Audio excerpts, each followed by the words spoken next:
Hello students. तो आइए आज हम बात करते हैं मैग्नेट के कुछ इंपॉर्टेंट क्वेश्चंस के बारे में बोर्ड एग्जाम के पॉइंट ऑफ व्यू से। और मैग्नेट में आप सबको पता है कि मैग्नेट में आप कितना भी पढ़ लेते हो कंफ्यूजन उतना ही बना रहता है। और इसमें जो क्वेश्चंस हैं हमारे पास उसमें कई बार कंफ्यूजन ये होती है कि कहाँ से क्वेश्चंस आएगा सर, किस पोर्शन से ज़्यादा क्वेश्चंस आ सकते हैं। तो एग्जैक्ट क्वेश्चन नहीं, पर मैं आपको एक कुछ टॉपिक्स बताता हूँ जहाँ से क्वेश्चंस आपको मिलते हैं आपके बोर्ड एग्जामिनेशन के अंदर। ठीक है, क्लास 10th की मैं बात कर रहा हूँ, मैग्नेट चैप्टर। ठीक है, तो इसमें सबसे पहले तो मैं आपको बात करूंगा सबसे इंपॉर्टेंट जो टॉपिक है इन सब में, आप सबको थोड़ा सा आपने गैस ही कर लिया होगा जैसे आपने, तो दैट इज सोलेनॉइड। सबसे इंपॉर्टेंट टॉपिक है जिसका नाम है सोलेनॉइड। अब सोलेनॉइड के अंदर आप सबको पता है क्या क्या पूछा जा सकता है कि सोलेनॉइड के अंदर मैग्नेटिक फील्ड कैसी होती है, सोलेनॉइड किसकी तरह बिहेव करता है, ठीक, इलेक्ट्रोमैग्नेट कैसे बनाया जाता है। तो ये सारे तरीके सोलेनॉइड के एप्लीकेशन क्या है, करंट कैरिंग सोलेनॉइड के अंदर मैग्नेटिक फील्ड लाइंस का पैटर्न कैसा होता है, तो ये सारी चीजें है ना, उसकी पोलैरिटी कैसे पता करते हैं, मैग्नेटिक फील्ड ऑफ सोलेनॉइड किन बातों पर डिपेंड करता है। तो ये सारे क्वेश्चंस यहां से बनते हैं सोलेनॉइड से, इंपॉर्टेंट माना जाता है सोलेनॉइड को। उसके बाद अगर हम बात करें सेकंड नंबर पर जो क्वेश्चन जिससे आते हैं वो आप याद रखिएगा, जो क्वेश्चन 2 है हमारा, जो बनते हैं नॉर्मली वो यहां से बनते हैं। आप सबको पता है डोमेस्टिक सर्किट। ठीक है, डोमेस्टिक सर्किट को हम लोग इग्नोर करके चलते हैं, सबसे लास्ट वाला टॉपिक है, लेकिन याद रखिए आप लोग इसको इग्नोर मत करना क्योंकि यहाँ से छोटे क्वेश्चंस पूछे ही जाते हैं। मतलब या तो 1 नंबर का क्वेश्चन बन जाएगा या 2 नंबर के क्वेश्चन बन जाएंगे। तो आपको बता दूं जो मैग्नेट चैप्टर का जो ये डोमेस्टिक सर्किट वाला टॉपिक है, इसमें जैसे आपको लाइव वायर, न्यूट्रल वायर और अर्थ वायर के जो है उसकी इसके इंसुलेशन के कलर्स के बारे में पूछ सकते हैं। लाइव वायर जैसे रेड होता है, ठीक है, न्यूट्रल वायर आपको ब्लैक मिलेगा और जो अर्थ वायर है वो ग्रीन है। ठीक है, आपको यहाँ से डोमेस्टिक सर्किट के अंदर आपको शॉर्ट सर्किटिंग के बारे में पूछा जा सकता है, ओवरलोडिंग की सिचुएशन क्या होती है, फ्यूज के क्या इस्तेमाल है, फ्यूज के वायर की क्या प्रॉपर्टीज है, ठीक है, और अर्थ वायर कैसे काम करता है, अर्थ वायर का काम क्या है, और अर्थ वायर का क्या रोल है डोमेस्टिक सर्किट के अंदर। तो इस तरह के क्वेश्चंस पेपर में कई बार पूछे गए हैं और आप लोग इसको याद रखिएगा। एसी डीसी भी आप लोग पढ़ के जाइएगा, पेपर में यहाँ से एसी डीसी से क्वेश्चंस पूछे जाते हैं। तो आपका डोमेस्टिक सर्किट अपना जो सेकंड इंपॉर्टेंट है वो है हमारा। ठीक है, अगर हम बात करें जो थर्ड इंपॉर्टेंट टॉपिक, मैं आपको 5 बताऊंगा इंपॉर्टेंट टॉपिक।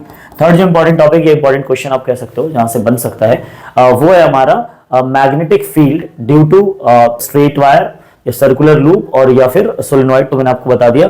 तो स्ट्रेट वायर और सर्कुलर लूप आप देखना जब चैप्टर स्टार्ट करोगे तो magnetic field due to different types of wires के अंदर बताया गया, जिसमें स्ट्रेट वायर है और फिर सर्कुलर लूप है। तो इन दोनों में से कोई एक, यानी कि स्ट्रेट वायर और सर्कुलर लूप में से, स्ट्रेट वायर और सर्कुलर लूप में से कोई एक आने के चांसेस होते हैं, और इसको आप याद रखिएगा। स्ट्रेट वायर और सर्कुलर लूप में से क्वेश्चंस आते हैं। और अगर हम बात करें तो लॉ में आप सबको पता है 2 लॉज हैं, और वो दोनों लॉ क्या है, एक तो राइट हैंड थंब रूल है, राइट हैंड थंब रूल, और दूसरा है फ्लेमिंग लेफ्ट हैंड रूल। तो आपको पता है कि जो क्वेश्चन 4 बन सकता है सर हमारा, वो बन सकता है कि फ्लेमिंग लेफ्ट हैंड रूल से कई बार एप्लीकेशन बेस्ड क्वेश्चन आते हैं।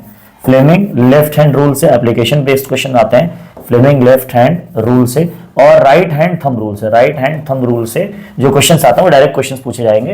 या तो आपको स्ट्रेट वायर में जो करंट मैग्नेटिक फील्ड पता करने के लिए होता है वो राइट हैंड थंब रूल का इस्तेमाल करते हैं। कई बार एप्लीकेशन के बारे में पूछ लेंगे कि इसका क्या रूल है सर, इसका क्या यूज है और इसका क्या यूज है। एंड द लास्ट थिंग जो पूछा जा सकता है आपको पेपर में मैग्नेट वाले चैप्टर में,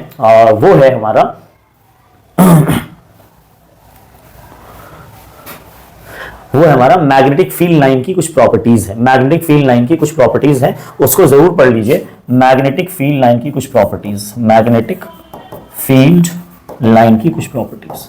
ठीक है, मैग्नेटिक फील्ड लाइंस क्या है और इनकी क्या प्रॉपर्टीज हैं, इसके 3 4 5 प्रॉपर्टीज आपने पढ़े होंगे, जैसे they never intersect each other. ठीक है, उसके बाद मैग्नेटिक फील्ड लाइंस जो है वो उसकी डेंसर पोल्स होते हैं। उसके बाद मैग्नेटिक फील्ड लाइंस की डायरेक्शन नॉर्थ से south outside the magnet, south से नॉर्थ इनसाइड द मैग्नेट। तो ये सारी प्रॉपर्टीज मैग्नेटिक फील्ड लाइन की प्रॉपर्टीज के अंदर आएंगे और ये पेपर में, तो ये 5 क्वेश्चन है जो आपको पेपर में पूछने के पूरे चांसेस होते हैं।